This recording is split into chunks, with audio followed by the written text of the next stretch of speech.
อยากได้ Mercedes-Benz ตัวท็อปแบบ AMG แต่ไม่อยากจ่ายแพงทำยังไงดี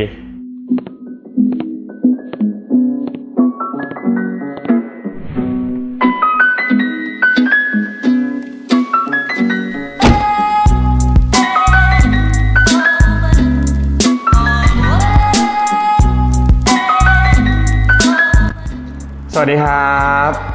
พบกันเวลาเดิมนะครับกับเติ้ลและ Friday Letter จดหมาย Mercedes-Benz ทุกเย็นวันศุกร์ครับเมื่อวันจันทร์ที่ผ่านมานี้เนี่ยทาง Mercedes-Benz Thailand ได้มีการประกาศเปิดตัวรถยนต์ EQ Power รุ่นใหม่ล่าสุดนะครับออกมาเอาใจสายสปอร์ตอย่างเจ้า C 300e AMG Sport นะครับบอกเลยคันนี้โคตรดุ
เป็นยังไงบ้างครับกับเจ้า C 300e AMG Sport นะครับกับราคาค่าตัวอยู่ที่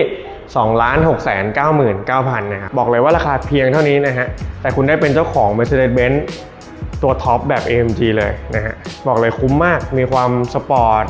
ราคาก็ถูกด้วยนะครับสุดท้ายนี้ถ้าลูกค้าท่านใดนะครับอยากเป็นเจ้าของรุ่นนี้ติดต่อผมมาได้เลยนะครับที่เบอร์ 0979924999 นะครับสุดท้ายนี้หากคุณชื่นชอบคลิปนี้ฝากกดไลค์นะครับฝากกดแชร์แล้วก็อย่าลืมกด Subscribe นะครับหากคุณไม่อยากพลาดข่าวสารดีๆเรื่องเบนซ์ทุกเย็นวันศุกร์นะครับกับ Channel Friday Letter สำหรับวันนี้สวัสดีครับ